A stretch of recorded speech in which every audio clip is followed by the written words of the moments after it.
in this video, I'm going to talk about the Canadian housing market, specifically around the Toronto area. But first, I'm going to show you this photo. I took this photo of a Ford dealership near me, and look at this. They can't sell these Mach-E EV electric vehicles. They had to put $13,000 off. Oh, this EV thing's crashing down, folks. This EV thing's because a used EV is worthless. You're flushing money down the toilet, literally. You're losing money. I mean, a normal regular combustion car like this Mustang, you're probably going to lose maybe $1,000 a year, right, in depreciation. But these things, you're going to be depreciating maybe half the cost in 2 years. So it's a lose-lose situation. You're not going to make any money off this thing. And yeah, I think that the EV movement is going to come to an end very soon. Okay, so what I'm going to get to is this video. So this video is a real estate agent, this guy right here in Barrie, and he's showing the listings, the list price of houses, and how it's slowly going downwards, right? And I can't play the video because I probably get a copyright strike, so I'll do a separate video for my BitChute, Odyssey, and Rumble channel when I play this video. But so for you Americans and people who are not living in Canada, okay, so Barrie is up here. So this is Toronto down here. Barrie's up here. So it's about, let me try to do a distance thing here quickly. This is a rough one. So you have to go on this highway, go on this highway, this highway, go this highway, here, up here, up here. So that's about 92 kilometers or 57 miles away, right? Excuse me. So these people, this place he's talking about is in the Booney Lands, right? In the Booney Lands, and look at the prices of these houses, right? $1 million, $1 million. So let me just go through this. What's shocking here is some of these houses. So he'll show like the history of the price of the listings. So here, one of these houses, okay, back in 1996, right? You can see here, 1996, right here, $149,000, right? And now look, in 2024, it ballooned up to $1,070,000. Okay, this is an absolute disaster going to happen, folks. I'll tell you why. People thought they would get rich off, getting these houses, right? Mind you, some people did get rich over the couple of years, right? Some people did get rich, but I think what happened was a lot of people got into the hype, right? They said, okay, they flipped one house, they flipped another house. So I said, oh my God, I'm making so much money. Why don't I invest, go into, 5 houses instead of 1, right? So they got into more of the houses. They bought more of the houses, but now what's happened is they didn't account for increase in cost of living, right? They didn't count for increase in interest rates, et cetera, right?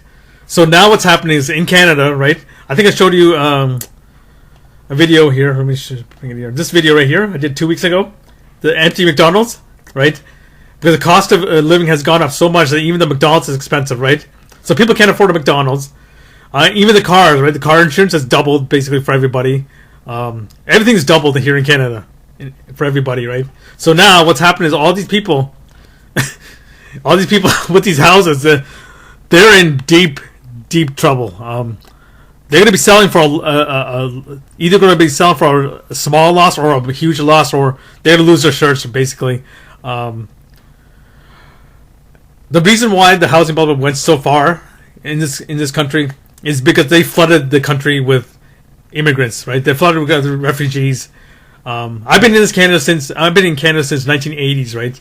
1980s, but I've never seen this stuff happen since seen this kind of bubble happen since 2010s, when things started rocketing upwards. I just remember this, around 2006. Look at even in 2006. Look at the house of price of a house is $268,000 Canadian, right? I don't know how much that is in American, right?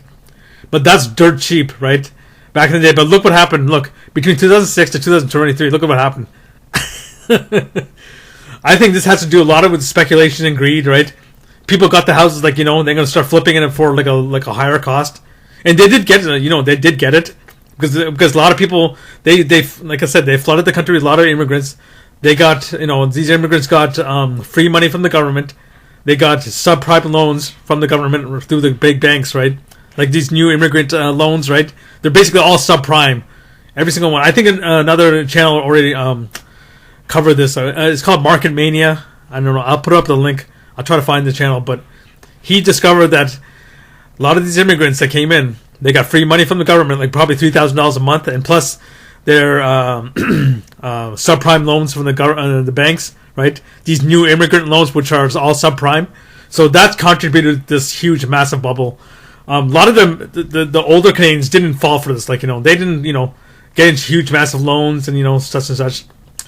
The thing that tipped me off that something was wrong, around the 2010s, 2011s, I started noticing people, from different, lower walks of life started to drive SUVs, like these massive SUVs. Like, how are you affording this stuff, right?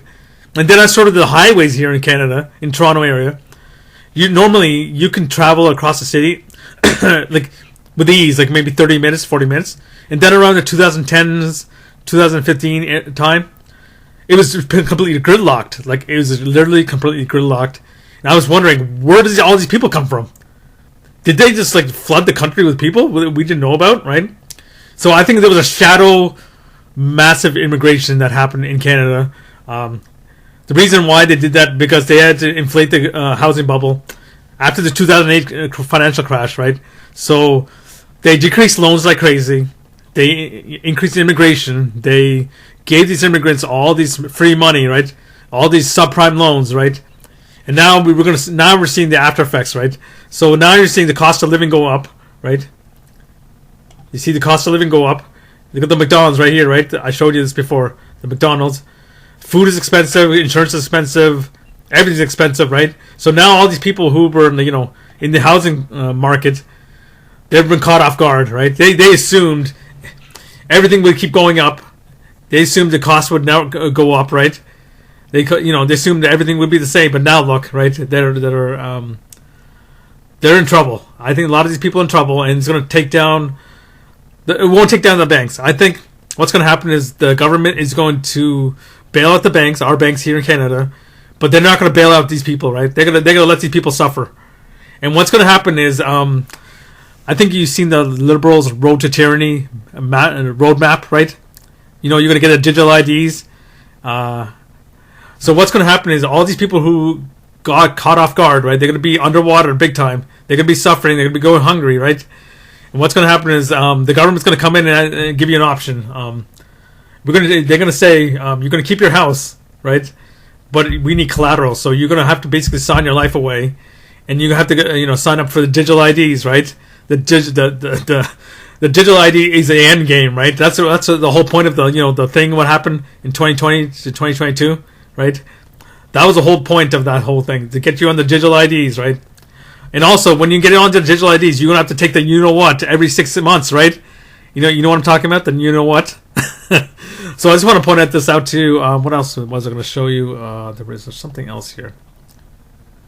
Yeah, gold is going up in Canadian dollars. Look at this. Silver went down a little bit, but this is a leading indicator, folks. Things are going to go bad in Canada, big time.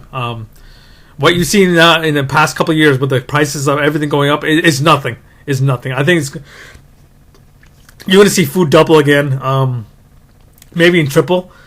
The price of gas is around is heading towards $2 per liter Canadian here in Canada for regular. So brace for impact, folks. Brace for impact.